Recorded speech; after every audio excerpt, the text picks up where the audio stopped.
हाँ रेडी। नमस्कार दर्शक मित्रों, આજે રોજના 3.5 લાખ સંક્રમિત કેસ થાય તે પ્રકારની પરિસ્થિતિમાં આપણે પહોંચ્યા છે। વર્તારો એવું કહે છે કે આ કેસ 15 મે સુધીમાં વધીને 15 થી 17 લાખ થશે રોજના, તે પ્રકારની પરિસ્થિતિનું નિર્માણ થશે। દર્શક મિત્રો, ઓક્સિજન 7200 ટન મેડિકલ ઓક્સિજન છે, એને કદાચ 100 ટન રિલાયન્સનો એડ કરો તો 7300 ટન થાય। આજે માંગ એના કરતા વધારે છે, ત્યારે જ્યારે કેસ 4 ગણા વધશે ત્યારે ઓક્સિજનની માંગ બીજી 28000 ટન જેટલી વધે તો ક્યાંથી આવશે તે મોટો પ્રશ્ન થવાનો છે। હોસ્પિટલમાં બેડ નથી, બેડ છે તો ઓક્સિજન નથી, અને ઓક્સિજન ને બેડ બંને છે તો રેમડેસિવિર નથી। આ પરિસ્થિતિમાં જાય તો જાય કહા, એ સ્થિતિનું આજે નિર્માણ થયું છે। પણ એની બીજી બાજુની ચર્ચા કરી છે આપણે આજે વિરામ આપવો છે આપણે, જે પરિસ્થિતિ શું થશે શું નહીં થાય એની આજે ચર્ચા નથી કરવી। આજે ચર્ચા કરી છે કે આટલા બધા લોકોને કોરોના થશે, જે મરશે તો છૂટી જશે, પણ જે જીવ્યા તેમની સ્થિતિ શું થશે, અને એ સ્થિતિ એ એમને કઈ દિશામાં લઈ જશે, એમનું જીવન કેવું હશે। ઘણીવાર ફાઇબ્રોસિસ થઈ જાય, 70% લંગ ખલાસ થઈ ગયો હોય, દયનીય પરિસ્થિતિમાં મુકાઈ જાય માણસ, સાંધા જકડાઈ જાય, કામ કરવાનો માટે જે ઉત્સાહ અને શક્તિ જોઈએ તે ના હોય। આવા અનેક કેસ આવનાર સમયમાં આપણી સામે હશે। જે કોરોના થઈ, કોરોના મટ્યા, કોરોનામાંથી બહાર આવ્યા, પણ કોરોનામાંથી બહાર આવ્યા એટલે સાજા થઈ ગયા એ વાતમાંથી મારે આજે તમને બહાર કાઢવા છે।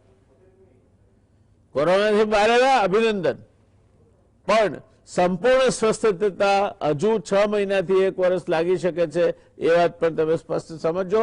અને એ દરમિયાન તમે જો કાળજી નહીં રાખો તો તમારી પરિસ્થિતિ એ બદથી બદતર હશે।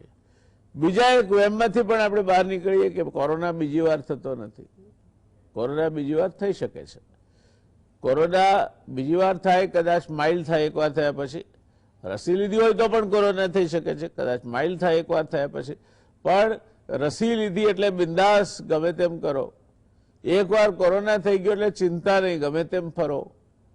આ બે બાબત સાચી નથી, અને આ જ્યાં સુધી કોરોના આપણા દેશમાંથી વિદાય ના લે ત્યાં સુધી આપણે માસ્ક, સોશિયલ ડિસ્ટન્સિંગ અને સેનિટેશનનું પાલન ફરજિયાત કરવું જ પડશે। જો નહીં કરીએ તો મુશ્કેલી થશે। આ પરિસ્થિતિમાં આપણે ચર્ચાની શરૂઆત કરવી છે। બહુ લાંબી આજે મેં પૂર્વ ભૂમિકા નથી બાંધી, કારણ કે પ્રશ્નોમાં જ બાકીની વાત આપણે બહાર લઈ આવીશું। 3 વિદ્વાન પેનલિસ્ટ આજે આપણી સાથે જોડાયા છે। ડોક્ટર કમલેશભાઈ ઉપાધ્યાયની ઓળખાણ ગુજરાત સમાચાર ટેલિવિઝનના દર્શકોને કે ગુજરાતને આપવાની જરૂરી લાગતી નથી। એક દક્ષ ડોક્ટર છે, ખૂબ કામ કરે છે, અને પોતાના વિષયને સારી રીતે ન્યાય આપી શકે। અને આમ બીજા શબ્દોમાં હું ઘણીવાર એમના માટે કહું છું કે આ આરોગ્ય વિભાગનું ફાયર એન્જિન છે, એટલે ગમે ત્યાં ફાયર ફાઇટિંગ કરવાનું હોય તો કમલેશ ઉપાધ્યાયને મોકલો તો થઈ જાય। બેન યજ્ઞાબેન શુક્લ, 30 વર્ષથી વધુ ફિઝિયોથેરાપી ક્ષેત્રનો વ્યાપક અનુભવ છે। અમદાવાદની સરકારી ફિઝિયોથેરાપી કોલેજના વડા છે, એટલે આજે ગુજરાતમાં કામ કરતા અનેક ફિઝિયોથેરાપિસ્ટ એમના ત્યાંથી પસાર થઈને આજે પ્રેક્ટિસ કરે છે। એટલે યજ્ઞાબેનનો આ ક્ષેત્રનો અનુભવ, એનો વ્યાપ વિશાળ છે। બીજું એની સાથે પેરાપ્લેજિયા ઇન્સ્ટિટ્યૂટ પણ જોડાયેલી છે। અને સિવિલ હોસ્પિટલમાં જે ઓર્થોપેડિક વિભાગનું કામ થાય છે તે પણ બહુ મોટું હોય છે. એ સિવાય પણ હવે તો દરેક ક્ષેત્રમાં કાર્ડિયોલોજી હોય તો એની ફિઝિયોથેરાપી અલગ હોય છે, ઓર્થોપેડિક પેશન્ટ હોય તો એની ફિઝિયોથેરાપી અલગ હોય છે, પેરાપ્લેજિયા માટેની ફિઝિયોથેરાપી અલગ હોય છે. ફિઝિયોથેરાપી એ એક વિશિષ્ટ ક્ષેત્ર બન્યું છે. આપણી સરેરાશ આયુષ જે આપણે આઝાદ થયા ત્યારે માત્ર 42 વર્ષ હતું તે આજે 70 વર્ષ ઉપર ગયું છે. એનો અર્થ એ થાય કે સિનિયર સિટીઝનની સંખ્યા વધી છે અને એના કારણે એક નવો વિષય અસ્તિત્વમાં આવ્યો છે જેને જેરિયાટિક્સ કહે છે. આ વિષય સાથે બેન યજ્ઞાબેન જોડાયેલા છે અને કોવિડના કિસ્સામાં શું કરવું જોઈએ ફિઝિયોથેરાપીને એને લગતી વાત કરવાના છે. આપણી સાથે પહેલીવાર જોડાયા છે શ્રી મુકુંદભાઈ માવલંકર. 32 વર્ષથી પુનાના પ્રતિષ્ઠિત આયંગાર ઇન્સ્ટિટ્યૂટમાં યોગ શીખવાડે છે. આ એટલી પ્રતિષ્ઠિત સંસ્થા છે કે પેલું સિર્ફ નામ ही કાફી है જેટલી આ ઇન્સ્ટિટ્યૂટની પ્રતિષ્ઠા છે. આઈઆઈટી કાનપુરમાંથી ઇજનેર થયા છે એટલે અમારા આઈઆઈટીએન પણ છે. અમે માવલંકર પરિવાર ના ઉપર સરસ્વતીની કૃપા એ ચારે હાથે નહીં પણ બારે હાથે વરસતી રહી છે. એવા જ એક પરિવારમાંથી આવતા મુકુંદભાઈ આઈઆઈટીમાંથી એન્જિનિયર થયા છે. અમેરિકાની વિખ્યાત ઇન્સ્ટિટ્યૂટ ઓફ મેસાચ્યુસેટ્સમાં અભ્યાસ કર્યો છે જેમાં એડમિશન મેળવવું એ ગૌરવ ગણાય છે. ભારત ફોર્જમાં 32 વર્ષ સુધી ટેકનિકલ વિભાગના ડિરેક્ટર રહી ચૂક્યા છે. ટાટા મોટર્સમાં 13 વર્ષ કામ કરી ચૂક્યા છે. તમને આશ્ચર્ય થશે કે આ બધું મુકુંદભાઈના ક્વોલિફિકેશન છે તો આપણે એમને કેમ બોલાવ્યા છે. તો મુકુંદભાઈ એ યોગ પ્રાણાયામ વિષયના એક સિદ્ધહસ્ત જ્ઞાતા છે અને એ વિષય ઉપર અધિકારપૂર્વક વાત કરી શકે એમ છે. કમલેશજી, શરૂઆત આપથી કરીશું. ત્રણેય અમારા વિદ્વાન પેનલિસ્ટનું સ્વાગત છે. શરૂઆત કરીએ આપણે કે આ જે કોવિડનો રોગ છે એ કોરોનાથી સ્વસ્થ થયા બાદની સમસ્યા શું છે, સ્વસ્થ થયેલા દર્દીઓમાં સમસ્યા ઊભી થવાનું કારણ શું છે, કયા પ્રકારની સમસ્યા આવતી આપે જોઈ છે. ઓક્સફર્ડ યુનિવર્સિટીના રિપોર્ટ પ્રમાણે કોરોના થયાના 2-3 મહિના પછી પણ 64% દર્દીઓમાં શ્વાસની સમસ્યા, 55% દર્દીઓમાં થાકની સમસ્યા જોવા મળી છે. એમઆરઆઈ સ્કેનમાં 60% દર્દીઓમાં ફેફસા, 29%માં કિડની, 26%માં હૃદય અને 10% દર્દીઓના લીવર અસામાન્ય જોવા મળ્યા હતા. અર્થાત આ દર્દીઓના શરીરમાં આ અંગો યોગ્ય રીતે કામ કરી રહ્યા નથી. ઓક્સફર્ડ યુનિવર્સિટીના વૈજ્ઞાનિકોએ જે 58 દર્દીઓ પર રિસર્ચ કર્યું તેમાંથી ઘણા દર્દીઓના ઓર્ગન એબનોર્મલ જોવા મળ્યા હતા. અંગોમાં સોજાની પણ સમસ્યા જોવા મળી હતી. કમલેશભાઈ, આપ તો અનેક પેશન્ટ જુઓ છો ને મને લાગે છે કે ગુજરાતની મોટામાં મોટી કોવિડ હોસ્પિટલ સાથે પણ આપ સંકળાયેલા છો. એ ઉપરાંત પણ આપ એક સિદ્ધહસ્ત ફિઝિશિયન છો. એટલે મારે આપના બંને જ્ઞાનના ખાનાને જે જોડવા છે, એક કોવિડ રિલેટેડ ખાનું કે જેમાં આપ કોવિડ પેશન્ટ જુઓ છો જે બાય એન્ડ લાર્જ એના પ્રશ્નો છે, લંગ્સને ઇમ્પેક્ટ કરે છે, હિમ છૂટું પડે છે, લોહીમાં ગાંઠો થઈ જાય, ગઠ્ઠા થઈ જાય, લોહી જાડું થઈ જાય, આ બધા પ્રશ્નો કોવિડના છે. અને બીજી બાજુ આપ ફિઝિશિયન તરીકે આ ન થવું જોઈએ અથવા તો આના થયા પછી જે એબનોર્માલિટી રહી જાય તે જુઓ છો. તો એક ફિઝિશિયન તરીકે આપને શું કહેવું છે, પોસ્ટ કોવિડ કયા પ્રકારની તકલીફો થઈ શકે? સૌ દર્શક મિત્રોમાં નમસ્કાર. પોસ્ટ કોવિડ સિન્ડ્રોમ એટલે કે કોવિડ બીમારીમાંથી બહાર આવ્યા પછીની સમસ્યાઓ. આ સમસ્યામાં પ્રમુખતા જે વાત છે એ નબળાઈ લાગવી. કોવિડમાં સાહેબ આપે કીધું એમ લોહી ગંઠાઈ જાય છે. ફેફસામાં પણ ગંઠાય, હૃદયમાં ગંઠાય તો હાર્ટ એટેક આવે, મગજમાં ગંઠાય તો લકવો થાય, બંને પગમાં લોહીની નસો ગંઠાઈ જાય તો ત્યાં પણ ગેંગ્રીન સુધીની સંભાવનાઓ થતી હોય છે. કેટલાક કિસ્સામાં પેટની નળી બંધ થઈ જાય તો એમાં આંતરડા કામ કરતા બંધ થઈ જાય. આ બધામાંથી બચી ગયા. દવાઓ અસરકારક રહી, આપનું નસીબ દવાઓની અસરકારકતા અને શરીરનો સાથ તો વાયરસ કંટ્રોલમાં આવ્યો. પણ એ પછી જે નબળાઈ મુખ્ય લાગવી, કારણ કે બંને ફેફસા જ્યારે અસર થયા હોય ત્યારે પલ્મોનરી ફાઇબ્રોસિસ એટલે કે જેમ આપણને કંઈ દાઝી જઈએ અને જે ઘા બને અથવા કંઈ ચપ્પુ વાગે અને ઘા બને એવો જ ફેફસામાં પણ ઇન્ફેક્શન લાગે તો એમાં જે ડાઘા રહી જાય છે એને પલ્મોનરી ફાઇબ્રોસિસ કહેવાય છે. આ એક વાત. બીજી વસ્તુ, સાંધાની આસપાસ દુખાવો થવો, ચિકનગુનિયા જેવા લક્ષણો આવીને સાંધા દુખવા. આ એક બીજું મહત્વની વાત. એ સિવાય હૃદયની અને માયોકાર્ડાઇટિસ કોઈને થયું હોય અથવા હૃદયનું પમ્પિંગ પર અસર થઈ હોય તો એ રિકવરીમાં થોડો ટાઈમ લાગતો હોય, એટલે એના કારણે થોડું ચાલે તો પણ શ્વાસ ચડી જવો, એવી બધી ઘટનાઓ ઘટતી હોય. જે રૂટીનમાં પાછા આવતા સમય લાગે. આપણને સ્વાઇન ફ્લૂ પણ આવું થયું હતું કે એકાદ 2 વર્ષથી ઘણી વખત નબળાઈ લાગતી હતી, તો આવી નબળાઈ હજુ પણ કેટલાક લોકોને અનુભવી રહ્યા છે. આ બીજી વાત. અને દવાની આડઅસરના કારણે થતા રોગો એટલે કે જેમાં ટોસિલિઝુમેબ અથવા સ્ટીરોઇડ, આ બધા જ મહામારીમાં જે મહત્વની વાત સામે આવી છે એ સ્ટીરોઇડનો ઉપયોગ. સ્ટીરોઇડ જીવન રક્ષક સાબિત થઈ છે, ત્યારે સ્ટીરોઇડના ઉપયોગના કારણે આ જીવન બચાવે, એના કારણે આડઅસર થાય તો ડાયાબિટીસ અનકન્ટ્રોલ થવો એ પહેલી વસ્તુ. બીજી વસ્તુ, ટીબી જેવા રોગો ઉથલા મારવા, કેટલાક કિસ્સામાં તો ટીબીના મણકાના ઓપરેશન પણ કરવા પડ્યા છે. અને ત્યાંથી માંડી અને મ્યુકોરમાઇકોસિસ, જે ફંગસનો આપણે આખો એક એપિસોડ કર્યો હતો એના પર, તો આ મ્યુકોરમાઇકોસિસ અહીંયા નાકના ભાગમાં કે મોઢું ખોલીએ અને ક્યાંક કાળો ડાઘો દેખાય તો એ શરૂઆત છે. એક બાજુ સોજો આવે, આંખ એક બાજુ ઢંકાઈ જાય અથવા ખુલે નહીં, એક બાજુ સોજો આવે, આ બધા લક્ષણો મ્યુકોરમાઇકોસિસના છે. આપણે એના પર પૂરો એપિસોડ કર્યો છે. તો આ દવાના કારણે રોગનો ઉથલો મારવો. ત્રીજી વસ્તુ સાયકોલોજીકલ, માણસ જ્યારે દાખલ થયો હોય એની આસપાસના દર્દીઓ એની જે સીન જોયો હોય, સતત આઈસીયુનો ટું ટું ટું ટું અવાજ, ત્યાંથી માંડી અને એક ભયાનકતા જે એના મનમાં ક્યારેક બેસી ગઈ હોય. અને હવે આ જે મહામારીનો જે કમ્યુનિટી સ્પ્રેડનો, સમાજમાં જે ફેલાઈ રહ્યો છે, ગામડામાં જઈ રહ્યો છે, એના કારણે થતી મૃત્યુઓની સંખ્યા, એના કારણે થઈને પણ એક હતાશા જીવનમાં આવતી હોય છે.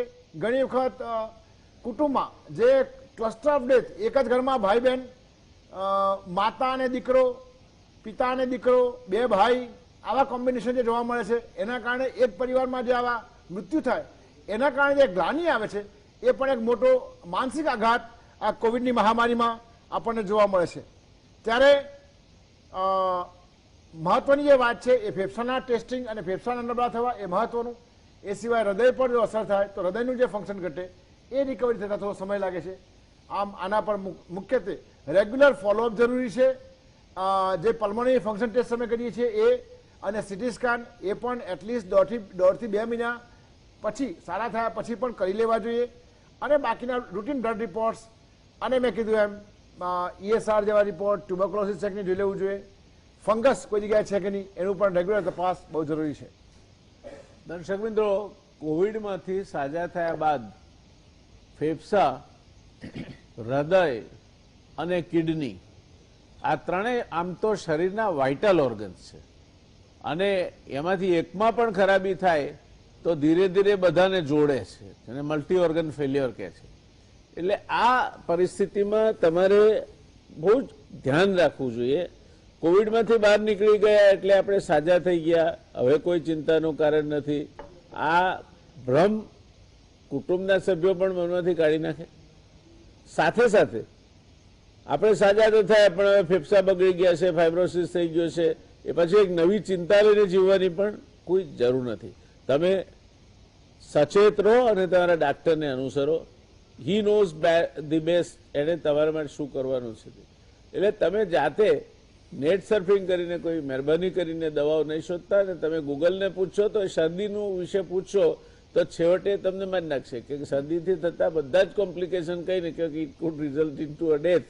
એટલે આ બધા ચેષ્ટાઓ તમે જાતે નહીં કરતા તો ડિપ્રેસ થશો. યજ્ઞાબેન, આ બધી જ બાબતો આપણે સાંભળી અને કોવિડમાં આ પ્રકારની જે પરિસ્થિતિ પોસ્ટ કોવિડ સિન્ડ્રોમમાં થાય છે એ ફિઝિયોથેરાપિસ્ટ, આપ આ બધી જ બાબતોમાં ફિઝિયોથેરાપિસ્ટ તરીકે what would be your intervention? આપ આમાં દર્દી ઝડપથી સાજો થાય તે માટે કયા પ્રકારની કસરતો કરાવો છો અથવા કયા પ્રકારની તમારા તરફથી અને કામગીરી કરાવો છો જેથી એ આ જેના ઓર્ગન્સ છે જે ઇમ્પેર થયા હોય અથવા ઇન્ટરફિયર થયા હોય તે પાછા સામાન્ય થઈ જાય? નમસ્તે. પોસ્ટ કોવિડ-19 સિન્ડ્રોમ એટલે નામ કહે છે એ પ્રમાણે કોવિડ થયા પછીની તકલીફો. સામાન્ય રીતે એને લોંગ કોવિડ પણ કહેવામાં આવે છે કારણ કે એ લાંબો સમય રહેતી હોય છે. કોવિડ થયું એના પછી એ વાત ત્યાં અટકતી નથી. મોટા ભાગના એટલે એવું કહી શકાય કે 72% લોકોને અશક્તિ લાગવી અને શ્વાસ ચડવો એ બહુ જ રૂટીન એ લોકોની ફરિયાદ હોય છે. આ ઉપરાંત એ લોકોને સાયકોલોજીકલ ઇફેક્ટ થતી હોય છે, ડિપ્રેશન આવતું હોય છે અને ચક્કર પણ આવતા હોય છે, સાંધા દુખતા હોય છે, શરીર દુખતું હોય છે. આ બધી ફરિયાદો બહુ જ જોવા મળે છે અને આ માટે ફિઝિયોથેરાપીનો બહુ જ મોટો ભાગ અને બહુ અસરદાર ભાગ ભજવે છે. આ ફિઝિયોથેરાપીની સારવાર પદ્ધતિ દ્વારા આવા લોકોને ક્વોલિટી ઓફ લાઈફ આપી શકાય છે. ઉપાધ્યાય સાહેબે કહ્યું તે પ્રમાણે ફેફસામાં ફાઇબ્રોસિસ થાય એટલે જે ફેફસાની જે ઇલાસ્ટિસિટી ઓછી થઈ જાય એટલે ફેફસા ફૂલતા ઓછા થઈ જાય, એને લીધે ઓક્સિજનની તકલીફ પડે, એને લીધે શ્વાસ રૂંધાતો હોય અથવા શ્વાસ ચડવો જેને કહી શકાય અને કામ કરવામાં સતત થાક લાગતો હોય છે. આવા દર્દીઓ માટે શ્વાસની કસરત ખૂબ જ જરૂરી છે. એક સામાન્ય સ્પાયરોમીટર નામનું એક નાનું સરખું 200-250 રૂપિયાનું ઇન્સ્ટ્રુમેન્ટ આવે છે. જો એ વસાવી લો અને એના દ્વારા જો શ્વાસની કસરત ઘરે કરવામાં આવે તો એમાં ખૂબ ફાયદો થતો હોય છે. આ ઉપરાંત ડાયાફ્રાગ્મેટિક બ્રીધિંગ જેને કહેવામાં આવે છે, જો ફિઝિયોથેરાપી કોઈ પોસ્ટ કોવિડ ફિઝિયોથેરાપી સેન્ટરની જો કોઈ ત્યાં આગળ જાય અને એમની ફરિયાદ પ્રમાણે એ લોકો જો એક્સરસાઇઝ શીખે તો એ લોકોને ચોક્કસ રૂટીન એક્ટિવિટીઝમાં બહુ જ સારું લાગતું હોય છે. એવું દરેક દર્દીઓને જરૂરી નથી, પણ જે ક્રિટિકલ આઈસીયુમાંથી ઊભા થયેલા, જેને આઈસીયુ એક્વાયર્ડ વીકનેસ આવતી હોય છે, એવા દર્દીઓ માટે એક્સરસાઇઝ ખૂબ મહત્ત્વની હોય છે. એનર્જી બચાવવાની એક્સરસાઇઝ હોય છે. એટલે હવે એનર્જી કન્ઝમ્પશન ટેકનિક એવી એક નવી સ્ટ્રેટેજી ઊભી થઈ છે કે જેના દ્વારા દર્દી જે પોતાની રોજિંદી ક્રિયા છે એમાંથી થોડીક શક્તિનો એમણે બચાવ કરી અને કસરત કરવાની હોય છે, જેથી એ લોકોને એકદમ વધારે પડતો થાક ના લાગે. કસરત જરૂરી છે, એની સાથે સાથે ધીરે ધીરે વધારવાની હોય છે, એકદમ એકસાથે પણ કરવાની હોતી નથી. આ ઉપરાંત જે દર્દીઓને માથાનો દુખાવો, એટલે આવા દર્દીઓને ટેન્શન ખૂબ થઈ જતું હોય છે, એટલે એને લીધે સ્ટ્રેસ ઇન્ડ્યુસ હેડેક પણ થતા હોય છે. એ લોકોએ ઊંડા શ્વાસ અને પ્રાણાયામ કરવાથી ફાયદો થતો હોય છે. એન્ડ્યોરન્સ એક્સરસાઇઝ જે ફિઝિયોથેરાપીમાં કહેવાય છે કે ધીરે ધીરે એ લોકોની શારીરિક ક્ષમતાનો વધારો કરવામાં આવે અને એનો એક આખો પ્રોટોકોલ હોય છે, તો જો એને ફોલો કરે તો એમાં ફાયદો થતો હોય છે. આમ જુદી જુદી ફરિયાદ પ્રમાણે જુદી જુદી એક્સરસાઇઝના નિયમોનું જો એ લોકો પાલન કરે તો એ લોકોને ફાયદો થતો હોય છે. બેન, એમાં હાડકાનો દુખાવો અથવા તો એને રિલેટેડ કોઈ બાબત હોય અને બીજું આપણે બહુ સરસ વાત કહી કે આઈસીયુમાં લાંબો સમય રહ્યો હોય તો એ કિસ્સામાં મસલ વેસ્ટ થાય. હાજી, તો આમાં શું ફિઝિયોથેરાપી કરવી? એટલે જે મસલનું એ લોકો આપણે અસેસમેન્ટ કરવામાં આવે કે કેટલી એ લોકોને અશક્તિ આવી છે. આ ઉપરાંત ઘણીવાર એવું બને છે કે જે દર્દીઓને કોવિડ થયું એ પહેલાં પણ થોડીક ઘણી કોમોર્બિડિટી કે જેને બ્લડ પ્રેશર, ડાયાબિટીસ કહી શકાય કે બીજી કોઈ બીમારી, કિડનીની બીમારી કે કેન્સરની બીમારી હોય તો આ બધી બીમારીઓને પણ પોસ્ટ કોવિડની એક્સરસાઇઝમાં ધ્યાનમાં લેવામાં આવે છે, કારણ કે એમાં તકલીફમાં વધારો થતો હોય છે અને એને લીધે પણ એ લોકોની તકલીફ થતી હોય છે. તો આ બધું ભેગું કરી અને ઘણીવાર ક્રિટિકલી ઇલનેસ માયોપથી કહેવામાં આવે છે, ક્રિટિકલી ઇલનેસ ન્યુરોપથી કહેવામાં આવે છે. તો આવા સંજોગોમાં સ્નાયુની તાકાત પ્રમાણે એને ધ્યાનમાં લઈને ધીરે ધીરે તાકાત વધારવાની કસરત કરાવવાની શીખવાડવામાં આવે છે. તમે થેરાબેન્ડથી એ લોકોને કે વજન લઈને પણ ધીરે ધીરે એક સાથે બિલકુલ એક્સરસાઇઝ કરાવવામાં આવતી નથી. નંબર ઓફ રિપીટેશન પણ દર્દીની હાલતને ધ્યાનમાં રાખીને કરાવવામાં આવે છે. પણ જેટલું વધારે વાર એ લોકો આ ફોલો કરે એમાં એ લોકોને ધીરે ધીરે તાકાત, એ લોકોનું એન્ડ્યોરન્સ વધે છે અને એ લોકોને એમાં ફાયદો થતો હોય છે. ધન્યવાદ યજ્ઞાબેન. દર્શક મિત્રો, એક વાત ખ્યાલમાં રાખવા જેવી છે. વારંવાર યજ્ઞાબેને એક શબ્દ વાપર્યો, ધીરે ધીરે. આ ધીરે ધીરેનું ખૂબ મહત્વ છે. પહેલા જ દિવસે તમે એકદમ સટાસટ મંડ્યા, 50 પ્રાણાયામ કરી નાખ્યા તો બીજા દિવસે તકલીફમાં મુકાઈ જશો. સંસ્કૃતમાં એક શ્લોક છે, શનૈર વિદ્યા શનૈર દ્રવ્યમ શનૈર પર્વત મસ્તકે શનૈ પંથા શનૈ કંથા પંચૈતે શનૈ શનૈ. પંથ કાપવો હોય તો તમે ધીરે ધીરે કાપો તો જ લાંબે જઈ શકશો. આ પણ એક પ્રકારનો પંથ કાપવાનો છે. તમે એકદમ ઉતાવળ કરવા જશો અને પછી હતાશ થશો તો એના માટે તમે જવાબદાર હશો. આ પહેલો મુદ્દો આમાંથી નીકળે છે. બીજો કે કોવિડ થયા પછી સૌથી વધારે અગત્યનું કોઈ બાબત હોય તો એ ફિઝિયોથેરાપિસ્ટ અને પ્રાણાયામ યોગ છે. ડોક્ટરની દવાથી હું ઇન્જેક્શન લઈશ ને શક્તિ આવી જશે, દોડતો થઈ જઈશ, ગોળી ખાઈશ ને સમૂહ થઈ જશે, મહેરબાની કરીને આમાંથી બહાર નીકળી જજો. હા, તારા ફિઝિશિયનની સાથે સંપર્કમાં ચોક્કસ રહેવાનું. જે કંઈ એ કે મિનિમમ દવા લેવી પડતી હોય તે લેવાની પણ ખરી. હું એવું નથી કહેતો કે તમે પછી ડાક્ટરને કહેજો કે હવે તો કંઈ જરૂર નથી, હવે પોસ્ટ કોવિડ સિન્ડ્રોમમાં તો ફિઝિયોથેરાપિસ્ટ ને પ્રાણાયામ જ કરવા. ના, એવું નહીં, પણ do it under the medical supervision. તમારા ફિઝિશિયનને લૂપમાં રાખજો. એટલે તમે શું પરાક્રમ કરી રહ્યા છો તેની તમારા ડાક્ટરને ખબર પડે ને કોઈ ઇમરજન્સી ઊભી કરીને તમે એને અડધી રાતે જગાડો નહીં. પણ ફિઝિયોથેરાપી ખૂબ જ અગત્યની બાબત છે કોવિડ મટ્યા પછી વિશેષતા. જઈશું આપણે મુકુંદભાઈ પાસે. મુકુંદભાઈ, આપ તો ગુજરાતી સમજો છો એટલે આઈ એમ સો કમ્ફર્ટેબલ કે આપની સાથે ચર્ચા કરવામાં બહુ ઉપયોગી થશે ને દર્શક મિત્રોને પણ ગમશે. આપણી પાસે 5 જ મિનિટ છે બ્રેક પહેલાની, એટલે હું આપને માત્ર પ્રશ્નની પૂર્વ ભૂમિકા સમજાવીશ. બ્રેક પછી there will be undisturb time for you to explain away and suggest whatever you want two.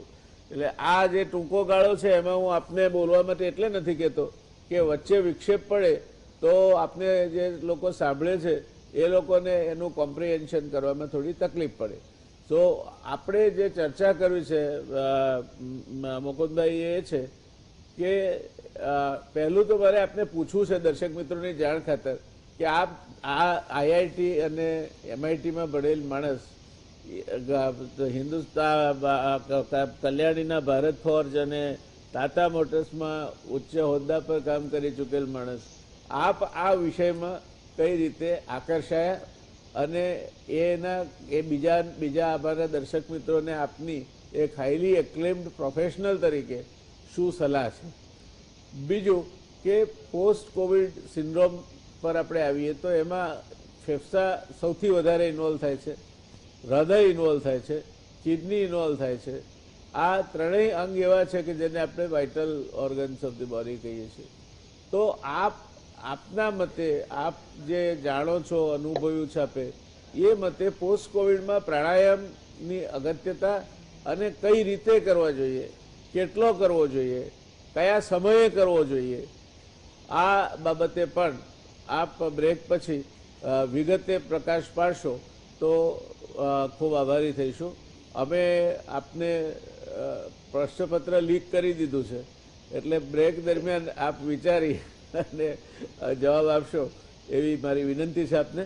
દર્શક મિત્રો, આ કમર્શિયલ બ્રેક એ આપણા કાર્યક્રમનો જ એક ભાગ છે જેના માટે નો સમય હવે થઈ ચાલ્યો છે. રોકાઈશું આપણે એક નાનકડા કમર્શિયલ બ્રેક માટે અને ત્યાર પછી સીધા જઈશું મુકુંદભાઈ પાસે એમના માર્ગદર્શન માટે.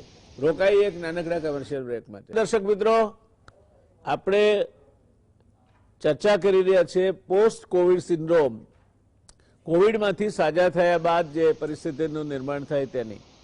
એક સિદ્ધ હસ્ત એન્જિનિયર, દક્ષ વ્યવસ્થાપક અને આ બધું હોવા છતાં પણ અધિકારપૂર્વક પ્રાણાયામ અને યોગ વિશે બોલી શકે અને જે 32 વર્ષથી પુનાની પ્રતિષ્ઠિત આયંગાર ઇન્સ્ટિટ્યૂટમાં યોગ શીખવાડે છે, તે શિક્ષક પણ છે એવા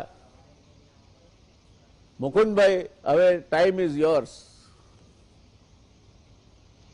નમસ્કાર ડોક્ટર વ્યાસ, અને મારા નમસ્કાર બધા જીએસટીવીના શ્રોતાઓને. ડોક્ટર વ્યાસનો પહેલો પ્રશ્ન હતો કે હું યોગા તરફ આકર્ષિત કેવી રીતે થયો. આ મેન્યુફેક્ચરિંગ, એન્જિનિયરિંગ છોડીને એનું શ્રેય મારા પત્નીને છે. એમણે પહેલા આયંગાર ઇન્સ્ટિટ્યૂટ જોઈન કરી.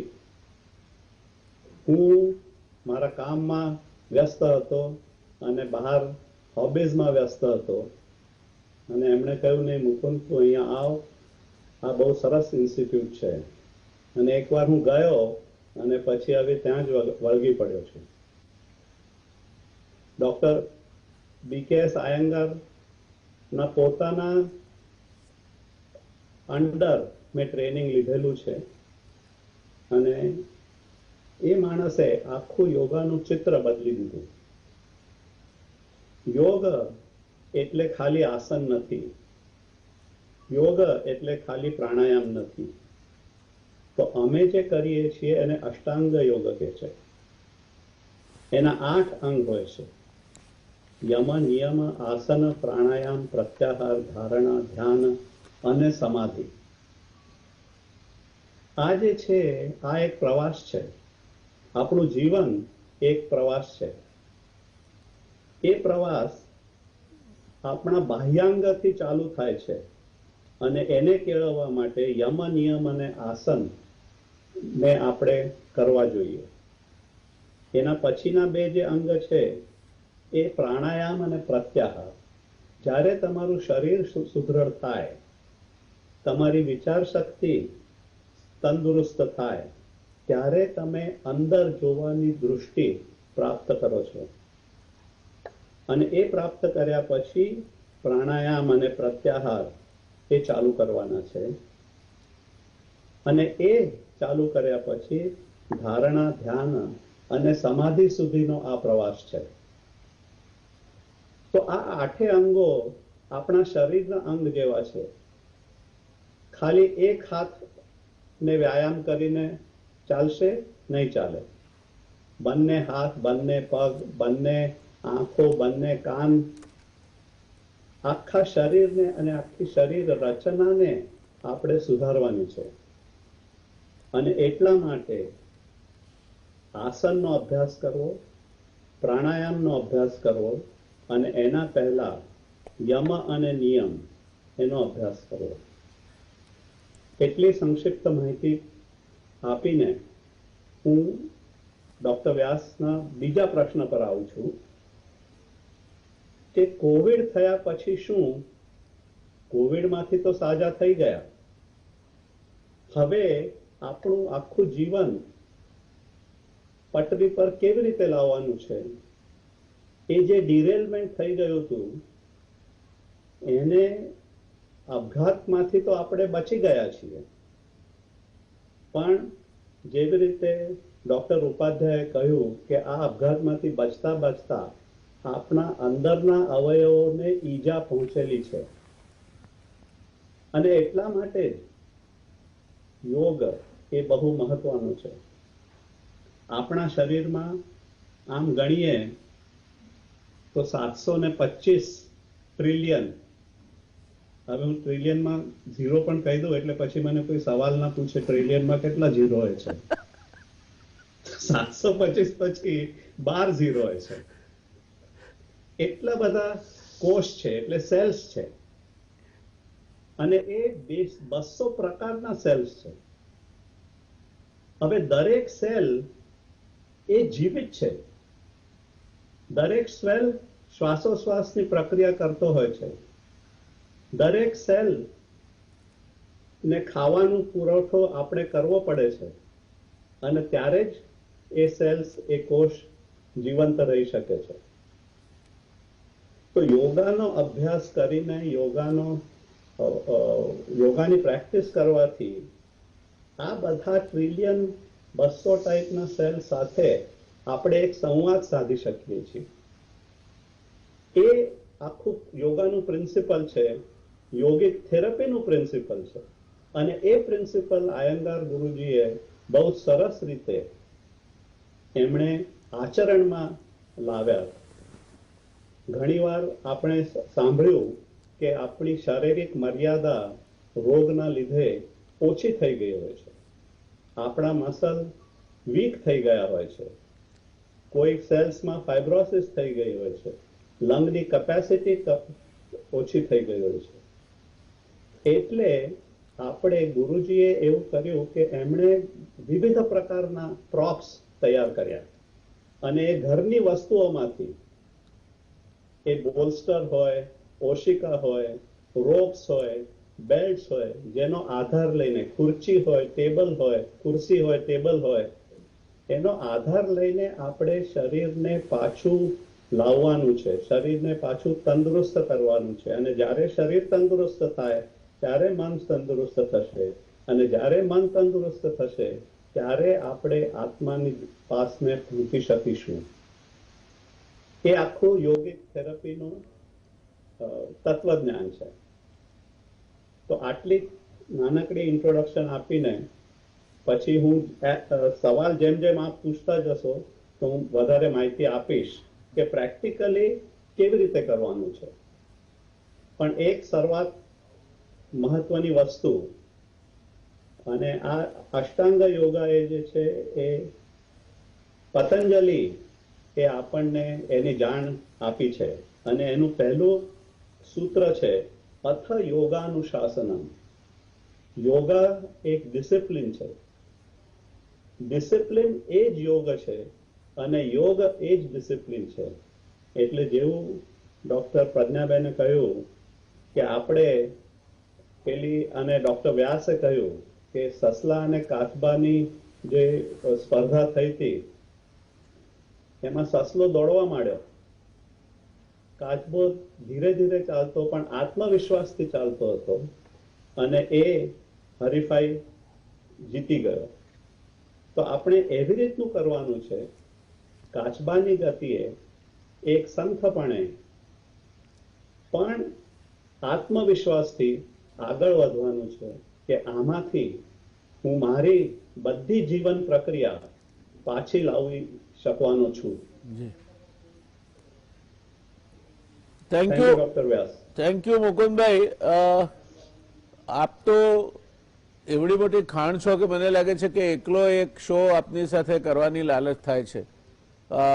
ઘણા બધા લોકોને ઉપયોગી થશે અને હું આશા રાખું કે આપ અમને નિરાશ નહીં કરો. We will have one full show with you, and I think it will be, this is the highest viewed show in Gujarat, and by doing that you will do the favor to so many people and oblige them by spreading your knowledge. So thank you so much. It was very interesting and very informative. આપે જે વાત કરી એ ઘણા બધા લોકોના સમજ બહારની વાત છે, કારણ કે ઘણા લોકોને યોગા એટલે આસન સમજે છે અને પ્રાણાયામ શરૂઆતથી જ કરવા માંડે છે. આ બાબતમાં આપે જે અનુશાસનની વાત કહી એ અનુશાસન ક્યાંક મિસિંગ હોય છે, અને એ 8 સ્ટેજ સુધી જવાની વાત કહી એ પણ સમજ નથી આવતી. અને આ પતંજલિનું શાસ્ત્ર છે એટલે પતંજલિ પેલા આયુર્વેદ ઔષધિવાળા નહીં એવું હું સમજુ છું. પતંજલિ આપણા ઋષિ પણ ખરા ને, એ મૂળભૂત સંશોધક તો આપણા ઋષિ મુનિઓ પણ એક જ માણસ છે. હા, પણ આપણે બાબા રામદેવે એને ઓરિજિનલ શોધ્યું છે એવું તો નથી. આયંગર સાહેબે પણ એને રિફાઇન કર્યું છે, પ્રેઝન્ટ કર્યું છે એવું. એટલે લોકો એક જ તરફી ના વળે એટલા માટે કહું છું. I have no prejudice for Patanjali and Baba Ramdev, પણ લોકો શું કરે છે કે એક જ બાજુ વળે ને જે બતાવે પેલું પેટ અંદર કરવાનું ને શ્વાસોશ્વાસ લેવાનું એને યોગા સમજીને ચાલુ થઈ જાય છે. આપણે જે આજે 8 જે પગથિયાની વાત કરી ને એ 8 પગથિયા સમજાવ્યા છે આપણે એમને વિગતવાર, કે આ આટલું આટલું આટલું પહેલા પગથિયાથી 8મા પગથિયા સુધી સમાધિ સુધી જવામાં આટલો રસ્તો તમારે ટ્રાવેલ કરવો પડશે. એના માટે મારે 1 કલાક જોઈએ છે આપનો, અને આઈ shell approach you separately and would request you to please don't disappoint us. Thank you. Nice beginning. કમલેશભાઈ, આપે મુકુંદભાઈને સાંભળ્યા, શરીરમાં સેલને ડેમેજ થાય છે અને એ સેલને ડેમેજ થાય છે એટલે ક્યુમ્યુલેટિવલી પછી અંગોને ડેમેજ થાય છે. એમાં પણ ફાઇબ્રોસિસ એ ફેફસાને ડેમેજ કરે છે ને, એટલે ઓક્સિજન રિક્વાયરમેન્ટ તમારી વધતી જાય, ઇરિવર્સિબલ રોગ છે. મારો પહેલો પ્રશ્ન એ છે કે આ ફાઇબ્રોસિસ ઓફ લંગ્સ જે છે Covid induced, is it so that it becomes irreversible, કે with practice and pranayam and some medication it can be cured back? જી આપણી શરીર, જી હા. સવાલ કોના, મારા માટે છે? ના, આપણા ડાક્ટર સાહેબને પૂછું છું કે આ ફાઇબ્રોસિસ ઓફ લીવર છે તે દવાથી સુધરે કે પછી આ ઇરિવર્સિબલ ડિસીઝ છે એટલે ના સુધરે. જી, પલ્મોનરી ફાઇબ્રોસિસ જે આ કોવિડમાં જોવા મળે છે એમાં મતમતાંતર છે ડૉક્ટરોની વચ્ચે પણ કે દવાઓ આપી કે ના આપી. સ્ટીરોઇડ પણ એના પર કામ કરે છે, બીજી દવાઓ પણ એના માટે આવે છે રોકવા માટેની, અને બીજા વીકથી જ આ ચાલુ કરવાની પણ ભલામણ કેટલાક ડૉક્ટરો કરતા હોય છે. ત્યારે દર્દીનું લંગ ફંક્શન જોઈ કેવી રીતે એમાં સુધારો થઈ રહ્યો છે, ઘણી વખત ઓક્સિજન થેરાપી વધારે આપવામાં આવે તો પણ નુકસાન થઈ શકે, એ પણ બહુ મહત્વની વાત કહેવામાં ટોક્સિસિટી ઓફ ઓક્સિજન શું હોય છે? એટલે ઓક્સિજન ટોક્સિસની વાત કરું છું કે જરૂર કરતાં વધારે પડતો ઓક્સિજન તમે લો તો પણ ફેફસાને નુકસાન થઈ શકે. તો આ બધી બાબતોને ધ્યાનમાં રાખીને ડૉક્ટર નક્કી કરવા દઈએ કે આને માટે જે દવાઓથી ચાલુ કરવી સેકન્ડ વીકમાં, અથવા કસરત. અમે દર્દી વોર્ડમાં હોય કે આઈસીયુમાં હોય ત્યારે અમે એને સ્પાયરોમેટ્રીથી, જે પેલા બાયપાસ પછી 3 બોલ બળવું આવે છે એને સ્પાયરોમેટ્રી કહેવાય, તો એનાથી પણ અમે ફેફસાની કસરત કરાવતા હોઈએ છીએ. દર્શક મિત્રો, આ જે સાધન છે ને 250-300 રૂપિયાનું આવે છે, બહુ મોંઘું નથી. જી. અને એમાં ફોંક મારીએ આપણે એટલે બોલ ઉપર જાય, પાછું ખેંચીએ એટલે પણ ઉપર જાય. પેલામાં એક વખત ઊંધું રાખીને કરવાનું હોય, એક સીધું રાખીને કરવાનું હોય. બહુ સરળ સાધન છે. અને આમે 60 વર્ષ પછી જે લોકોને ફેફસાની ચિંતા હોય એમણે આ સાધન વ્યાયામ માટે ઉપયોગમાં લેવું જોઈએ. તો એક વાત આ છે. બીજું જે મહત્વની વાત છે એ જેને હિપેઇન આપવાની જરૂર પડી હોય એને ઘણી વખત 1.5-2 માસ માટે અમે વોરફરીન અને બીજી બધી ગોળી આવે છે જે લોહીનો ગઠ્ઠો ઓગાળતી હોય છે, એ પણ કેટલાક કિસ્સામાં જરૂર પડતી હોય છે, તો એ પણ આમાં વાપરી શકાતી હોય છે. હિપેઇન પછી ચાલુ રાખવાની દવાઓ, એસ્પિરિનની ગોળી જે લોકો લેતા હોય એને પણ અમે ચાલુ રાખતા હોઈએ છીએ. તો આ 3 દવાની વાત થઈ. અને કસરતની વાત બેન સમજાવશે, અને થોડી પ્રોન પોઝિશનની જે વાત છે, દર્દીને ઊંધા સુવાની જે વાત કરતા હોય છે એના વિશે પણ બેન એ સમજાવશે. પણ એ પહેલા મારે આપને પૂછવું છે કે આ પોસ્ટ કોરોના સિન્ડ્રોમમાં એક મોટામાં મોટી તકલીફ થતી હોય તો માણસને બીક લાગે છે. તો એઝ એ કોમ્પિટન્ટ ફિઝિશિયન આપ એને કોઈ સાયકોલોજીસ્ટે કે સાયકિયાટ્રિસ્ટને રેફર કરો કે આપ પોતે જ એને કોઈ એની બીક ભાગવાનું શું ઉપાય? જી. એને આમ કંઈક અશક્તિ લાગે, એવું લાગે કે હું તો સાવ સિંક થઈ ગયો, હું પહેલા 6 રોટલી ખાતો હતો હવે 2 રોટલી નથી ખાઈ શકાતી, ચાલતા ચાલતા હાંફ ચડે છે, તો આવા દર્દીને આપ કઈ રીતે કાઉન્સેલિંગ કરો છો? જે લોકો વોર્ડમાંથી ડિસ્ચાર્જ થતા હોય છે એમાં મોટાભાગે તકલીફ નથી આવતી, પણ જે લોકો આઈસીયુમાંથી બહાર નીકળીને ઘેર જતા હોય છે એમાં ઘણી વખત 2 વીક, 3 વીક, 4 વીક, કેટલાક કિસ્સામાં 6 થી 8 વીક પણ દર્દી જ્યારે દાખલ રહેતા હોય છે ત્યારે એનું વજન પણ ઘટતું હોય છે. નંબર 1. એક સગાવાળાને ન મળવું, કોઈને ન મળવું. આ કોવિડની મોટી વસ્તુ તકલીફ આ થઈ છે કે સગાવાળા સાથે વિડીયો કોલથી અને એકાકીપણું, એકલાપણું અને માણસને એકલા રહેવાની જો કોઈ આદત મોટા પ્રમાણે ન હોય એના કારણે જે અંદર ડિપ્રેશન આવે છે એ વાત. એટલે જો હૃદય કે કિડનીની બીમારી ન લાગતી હોય તો અમે ચોક્કસ સાયકાટ્રિસ્ટને રિફર કરતા હોઈએ છીએ કે એને માનસિક ના કારણે થઈને નબળાઈ ઘણી વખત લાગતી હોય છે. પણ હાર્ટનું પમ્પિંગ ઘટી જવું એ પણ એક કોમન વાત છે. એટલા માટે એ અમે મેડિકલ રૂલ આઉટ કરી નાખીએ કે કિડની બરોબર છે કે હાર્ટ બરોબર છે, એવા કિસ્સામાં સાયકાટ્રિસ્ટને જરૂર મદદ લેતા આવીએ. સાહેબ, એક નાનો પ્રશ્ન પૂછવાનો લાલચ નથી રોકી શકતો. ઘણા બધા એમ માને છે કે એકવાર કોવિડ થાય એટલે વેક્સિન લઈ લીધા બરાબર છે, એટલે બીજી વાર ના થાય. આપણી આવી ઘણી બધી માન્યતાઓ હતી કે 45 વર્ષ નીચે કોવિડ ના થાય, બાળકોને કોવિડ ના થાય. હવે એ બધી માન્યતાઓ ખોટી પડી છે, જે નવા કોવિડના સ્ટ્રેઇન આવતા જાય છે. તો એક વખતે કોવિડ થયો હોય એને, અથવા જેને રસી લીધી હોય એને કોવિડ થાય ખરો? જી. મારે એક વાત કહેવાની રહી હતી કે જ્યારે દર્દીને દાખલ હોય છે ત્યારે ઓક્સિજન ના મળે એના કારણે પણ એને કહેવાય હાઇપોક્સિક, જે મગજમાં હાઇપોક્સિયા થાય એના કારણે થઈને વલવલાટ કરે, તોફાન કરે, ગુસ્સો કરે, ઘણી વખત માસ્ક, બાયપેપનો માસ્ક હોય માસ્ક તોડી નાખે, આવું બધું પણ થતું હોય છે. એ વખતે પણ ઘણી વખત એક્યુટ સાયકોસિસ જોવા મળતો હોય છે, ત્યાં અમે સાયકાટ્રિસ્ટની મદદ લેતા હોઈએ છીએ. હવે તમારા પ્રશ્ન પર આવું. એક વખત કુદરતી વાયરસ શરીરમાં જાય એટલે એમાં બંને પ્રકારની, બી પ્રકારની, ટી સેલ પ્રકારની બંને પ્રકારની ઇમ્યુનિટી આવતી હોય છે. છતાં વેક્સિન લઈએ તો એમાં નુકસાન થતું નથી. કંપનીની વેક્સિન તમે લો એટલે નુકસાન થતું નથી. એ ન જ લેવાય એવું નહીં. હું એ નથી કહેતો, હું એમ પૂછું છું કે વેક્સિન લીધી હોય અથવા તો વાયરસ એકવાર થઈ ગયો હોય તો થઈ શકે, તો પછી બીજી વાર વાયરસ થાય? થઈ શકે. હવામાં એટલો અત્યારે જે અત્યારે કમ્યુનિટી સ્પ્રેડ છે, વાયરસનું પ્રમાણ જ્યાં જ્યાં ગીચતા હોય, જ્યાં જ્યાં ઓવરક્રાઉડિંગ હોય, એ બધી જગ્યાએ ટ્રાન્સમિશનની પોસિબિલિટી વધારે રહેતી હોય છે. એટલે બીજી વખત થાય વાયરસ તમારા શરીરમાં પ્રવેશ શકે. અંદરથી પણ જે એક વખત જુદું પહેલાં ઇન્ફેક્શન લાગ્યું હોય અથવા વેક્સિન લીધી હોય એના કારણે થઈને વેક્સિનના બીજા ડોઝ પછી 15 દિવસ એટલે પહેલાં બીજા વેક્સિનની વચ્ચે પણ તમને ઇન્ફેક્શન જોવા મળી શકે.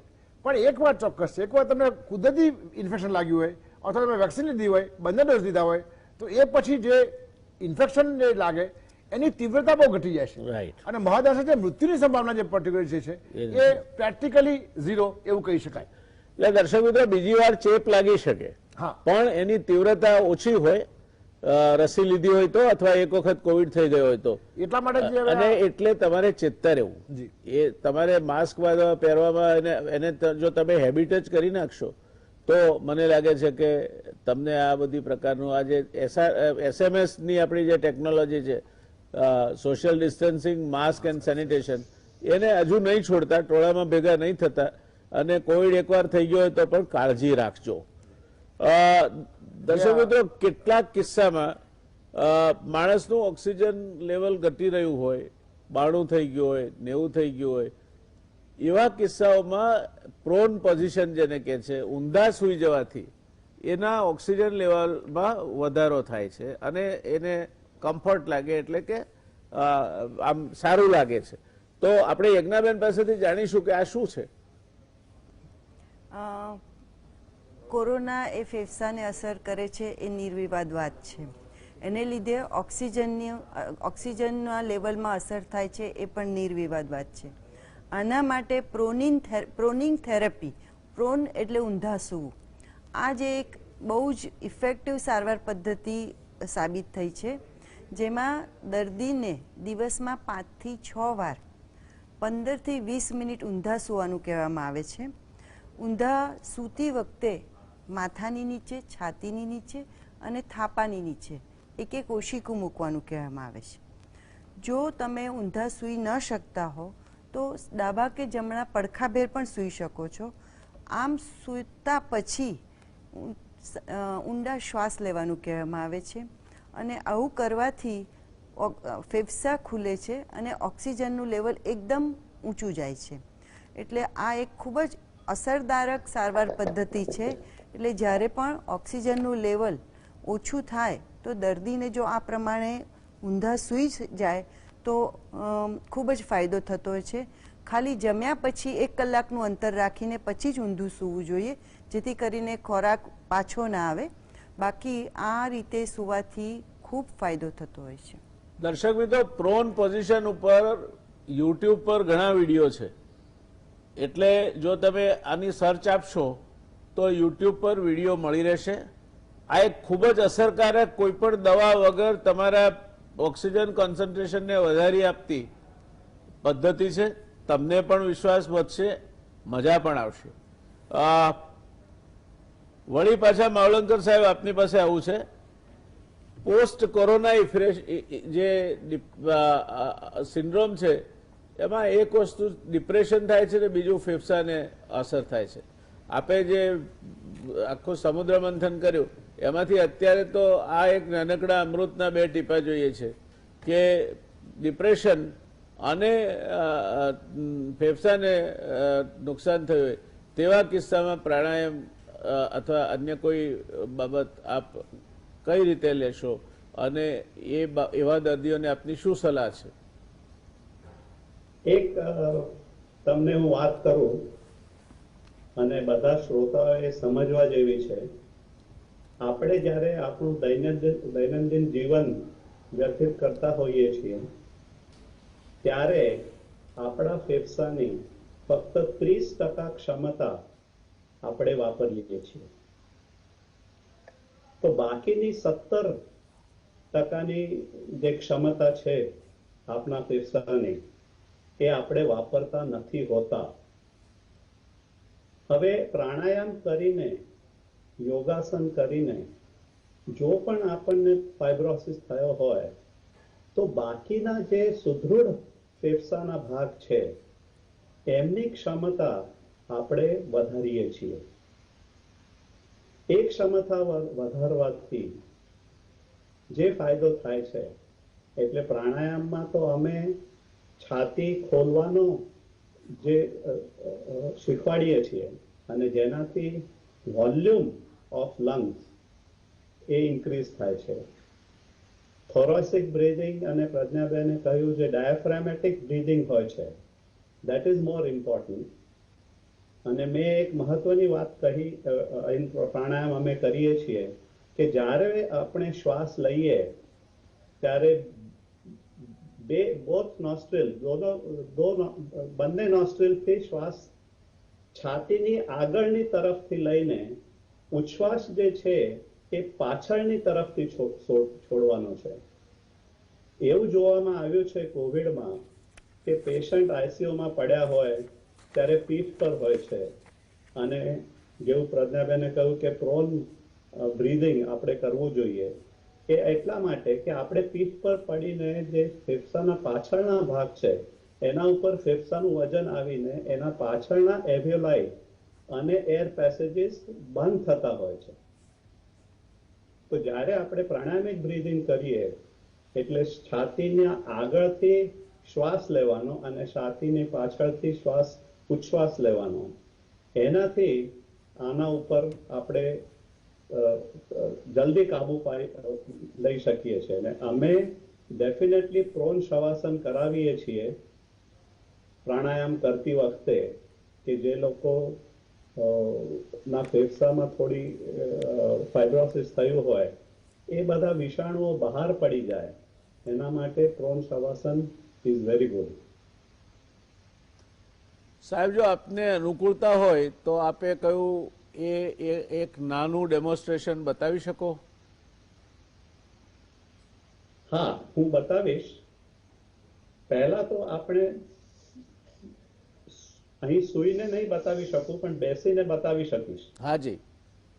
આપણા શરીરની રચના એવી છે કે આપણો spinal column, we are homo sapiens. Homo sapiens came from homo erectus, એટલે આપણે 4 પગના પ્રાણીથી 2 પગના માણસ પર આવી ગયા.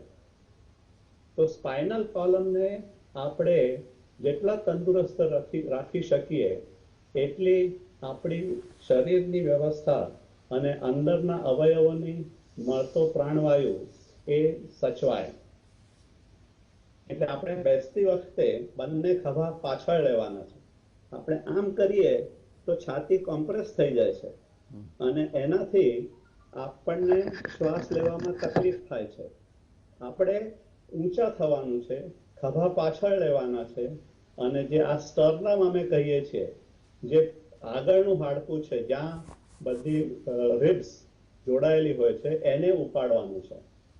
એ ઉપાડ્યા પછી જ્યારે આપણે શ્વાસ લઈએ ત્યારે છાતીની આગળની તરફથી શ્વાસ લેવાનો છે. એટલે ઇન્ટરકોસલ મસલ્સ જેને કહેવાય છે એ આપણા રિબ્સ ઓપન થાય અને પાછળથી શ્વાસ બંને નોસ્ટ્રિલ્સથી બહાર કરવાનો છે.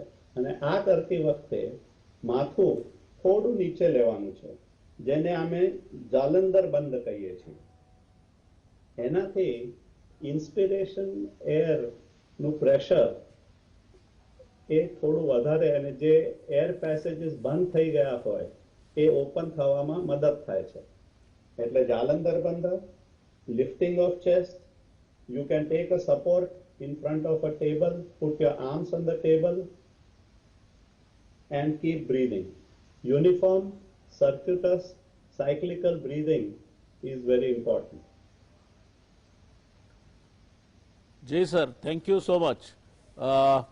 દર્શક મિત્રો, એક વાત આમાંથી જે માવલંકર સાહેબે કહી તે સમજવા જેવી છે કે આપણા ફેફસાની માત્ર 30% ક્ષમતા જ આપણે વાપરીએ. ભગવાન એવો મોટો કારીગર છે કે નથી તમે કિડનીની ક્ષમતા પૂરેપૂરી વાપરતા, નથી ફેફસાની ક્ષમતા પૂરેપૂરી વાપરતા. લીવરમાં તો થોડું કાપીને બીજાને આપો તો પાછું એમનું એમ ઉગી જાય છે, જેમ રક્તદાન કરો તેમ. અને નથી હૃદયની ક્ષમતા પૂરેપૂરી વાપરતા. અને આમ છતાંય આપણે જોઈએ છે કે આપણા જ કારણોસર આ બધા જ અવયવો જે રિપ્લેસેબલ નથી તેને આપણે બગાડીએ છીએ. ઓફકોર્સ કિડની, લીવર ટ્રાન્સપ્લાન્ટેશન અને હવે તો હાર્ટ ટ્રાન્સપ્લાન્ટેશન ઇઝ પોસિબલ. ફેફસાનું ટ્રાન્સપ્લાન્ટેશન થાય છે પણ બહારના પોલ્યુશનના કારણે આપણા ત્યાં એ મુશ્કેલી ભર્યું છે. અને હજુ પણ જેને સંપૂર્ણપણે સફળ કહી શકાય તે પરિસ્થિતિ સુધી પહોંચવાની થોડી વાર છે, થઈ જવાશે પણ થોડી વાર છે. કમલેશભાઈ, આ જે કોરોના સિવાયના દર્દીઓ માટે પણ જેમાં ફેફસામાં નુકસાન થયું હોય તો પણ એની આ એક એક્સરસાઇઝ તો સ્પાયરોમેટ્રિક ટેસ્ટ છે. હવે કમજોરી હોય, ચક્કર આવતા હોય અને મગજ પર અસર થઈ હોય એટલે ભૂલી જવાતું હોય, આવા દર્દીઓએ જેને તમે પોસ્ટ ડિસીઝ સ્ટ્રેસ ડિસઓર્ડર કહો છો, એવા દર્દીઓએ શું કરવું જોઈએ? જી, અમે જ્યારે દર્દીને રજા આપીએ છીએ ત્યારે અમે એનું ઓક્સિજન સેચ્યુરેશન જોતાઈએ છીએ અને રેસ્ટ ઉપર નહીં, એને 6 મિનિટ વોકનો ટેસ્ટ કરતા આવીએ છીએ. અને એ ડૉક્ટરની હાજરીમાં કરવો જોઈએ કે રજા આપતા પહેલાં અમે આ વસ્તુ ધ્યાન રાખીએ છીએ કે જે હેપી હાઇપોક્સિયા આપણે કહેતા હતા, ઘણી વખત અહીંયા પથારીમાં બેઠો હોય દર્દી તો એનું સેચ્યુરેશન બરાબર આવે, પણ બાથરૂમમાં જાય ત્યાં સંડાસમાં કે એમાં જોર કરે એના કારણે થઈને ડાઉન જાય. તો એક વસ્તુ આ છે. તો ડિસ્ચાર્જ કરતી વખતે પણ અમે ધ્યાન રાખીએ છીએ કે દર્દીને ઉતાવળ ડિસ્ચાર્જ ન થાય, ઓક્સિજનનું પ્રમાણ જળવાય અને 6 મિનિટ વોક ટેસ્ટમાં પણ જળવાય, 6 મિનિટ ચાલે પછી પણ જળવાય એ રીતે છીએ. છતાં પણ નબળાઈ છે એટલા માટે પર્ટિક્યુલરલી વૃદ્ધો જે આપણા વડીલો છે એ માટે ધ્યાન રાખવું, એને લાકડીનો સપોર્ટ, ઘણી વખત હાથ પણ પકડવો પડે, પેટ સાફ આવે, કબજિયાત ના રહે, એ બહુ મહત્વની વસ્તુ છે. ઘણી વખત આઈસીયુમાં રહ્યા હોય એટલે યુરિનની નળી મૂકી હોય તેમાં યુરિનમાં ઇન્ફેક્શન થઈ જવું, એ પણ બહુ કોમન બાબત છે. બીજું સ્ટીરોઇડની દવાઓ આપીએ, ડાયાબિટીસ અનકંટ્રોલ થઈ ગયું હોય તો એના કારણે શરીરમાં ગરમાવો રહે. જ્યારે પર્ટિક્યુલરલી બપોરે 4-5 વાગે તમને શરીર ગરમ ગરમ લાગે ને નબળાઈ બહુ લાગતી હોય, થાક બહુ લાગતો હોય તો ઘણી વખત ડાયાબિટીસ કંટ્રોલમાં ના હોય, એના કારણે થઈને આ તમને દેખાતું હોય છે, એ પણ જરા જોઈ લેવું જોઈએ. આમ કુલ મળીને જે રજા આપીએ પછી પણ દર્દીનું ધ્યાન રાખવું જરૂરી છે. કેટલાક કિસ્સામાં જો ધ્યાન ના રાખીએ, વયોવૃદ્ધ માણસ હોય અને બીપી ડાઉન થઈ જાય, ચક્કર બહુ આવતા હોય, એવા કિસ્સામાં પડી જાય તો એક હાડકા ભાગવાનો પણ એક મોટો ડર રહેતો હોય છે. તો ઘરે ગયા પછી પણ શુશ્રૂષા બહુ જ જરૂરી છે. ધન્યવાદ. યજ્ઞાન, છેલ્લી 1 મિનિટ, કોરોનાના માંદગીમાંથી રિકવર થતા દર્દીઓ માટે ફિઝિયોથેરાપીનું પેકેજ અથવા તો એનું એક ઘટક શું હોવું જોઈએ અને કેટલો સમય ફિઝિયોથેરાપી એને લેવી જોઈએ? 6 મહિના, 8 મહિના, 12 મહિના, કેટલો સમય લેવી જોઈએ? કોરોનામાંથી બહાર આવ્યા પછી તમને તકલીફ પ્રમાણે તમે કોઈ પણ પોસ્ટ કોવિડ રિહાબ સેન્ટર હવે ખૂબ થયા છે, એની મુલાકાત લઈ ત્યાં તમારી તપાસ કરાવીને તમને જે સલાહ આપે એ મુજબ તમારે એક્સરસાઇઝ કરીને તમારી ક્વોલિટી ઓફ લાઈફ ખૂબ બદલાઈ જશે જો તમે એ પ્રમાણે સલાહને અનુસરશો તો. કેટલી વાર કરવી જોઈએ એનું કોઈ અત્યારે આપણી પાસે એ નથી, પણ જ્યાં સુધી દર્દીને સંપૂર્ણ ફિટ ના લાગે ત્યાં સુધી એ એક્સરસાઇઝ કરી શકે છે, પણ under the guidance of qualified physiotherapist, કારણ કે પહેલાં એનું માપદંડ નક્કી કરશે, એની તકલીફો જોઈશે અને એ પ્રમાણે ટેલર મેડ એટલે દર્દીની તકલીફ પ્રમાણે આખો એક પ્રોટોકોલ નક્કી કરી આપશે અને એ પ્રમાણે એને ફોલોઅપમાં જવાનું હોય છે અને એ પ્રમાણે જો અનુસરશે તો ચોક્કસ એને ફાયદો થશે. ધન્યવાદ. દર્શક મિત્રો, આ ફિઝિયોથેરાપી પણ એક વિશિષ્ટ ડિસિપ્લિન છે. એ એક એવું ક્ષેત્ર છે કે એના નિષ્ણાતો એની વાત કરી શકે, એટલે જાતે કશું નહીં કરવાનું. એમાં પણ તમે ફિઝિયોથેરાપિસ્ટની સલાહ લો, કસરત એમના માર્ગદર્શન નીચે કરો. યોગ પ્રાણાયામની વાત હોય તો માવલંકર સાહેબ જેવા જે એના નિષ્ણાત હોય એની પાસે માર્ગદર્શન લો. વિડીયો એમની પાસે કોઈ હોય, એમનો પોતાના હોય તો પણ શેર કરી શકાય. અને બાકીની બધી બાબતો માટે તમારા ફિઝિશિયન ઉપર આધાર રાખીને ચાલો તો મને લાગે છે કે સરવાળે સફળ થશો. પણ એક વાત બહુ સ્પષ્ટ સમજજો, કોવિડમાંથી બહાર નીકળ્યા પછી at least 6 months to 1 year rehabilitation તમારા ફિઝિશિયનના માર્ગદર્શન નીચે ચોક્કસ કરજો. કોવિડ મટી ગયો એટલે હવે થવાનો નથી અને આપણે મનમાની કરવાની શરૂ કરી દઈશું, એવું ના કરતા પૂરતો આરામ લેજો અને જે ચરી પાડવાની હોય, જે કસરત કરવાની હોય, જે યોગ પ્રાણાયામ કરવાના હોય તે નિયમિત રીતે કરજો. તો તમે કોવિડ થયા પછીનું જીવન સ્વસ્થ રીતે જીવી શકશો. જો એ નહીં કરો તો કોવિડના કારણે જે રેસિડ્યુઅલ કહેવાય, જે અવશેષો રહી ગયા છે, એ અવશેષો પાછા એક યા બીજી ફેફસાની બીમારી અથવા હૃદયની બીમારી અથવા અન્ય કોઈ બીમારી રૂપે પાછા દેખાશે. માટે આવું નહીં કરતા સક્ષમ ડૉક્ટરોની માર્ગદર્શન લઈ અને સક્ષમ નિષ્ણાતો છે તેમના માર્ગદર્શન છે કામ કરજો.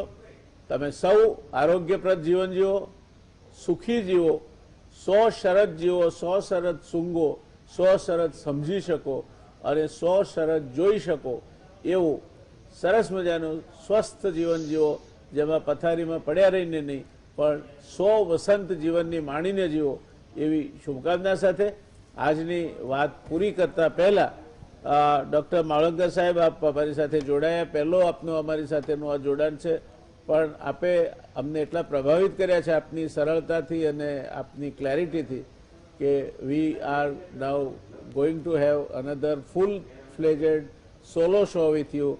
I will approach you or somebody from GST will approach you for seeking your convenience. Thank you so much, sir. કમલેશભાઈ, યજ્ઞાબેન, તો ઘરના છો અને ગુજરાત માટે કામ કરતા રહ્યા છો, દર્દીઓ માટે કામ કરતા રહ્યા છો. તમારી ઉપસ્થિતિથી અને તમારા જ્ઞાનથી મને ચોક્કસ વિશ્વાસ છે ગુજરાત સમાચાર ટેલિવિઝનના દર્શક મિત્રોને લાભ થયો હશે જ. તો દર્શક મિત્રો, આજે અહીં અટકીએ, વળી મળીશું આવતીકાલે એક નવી પેનલ સાથે, નવા મુદ્દા સાથે. ત્યાં સુધી શુભરાત્રી, ટેક કેર.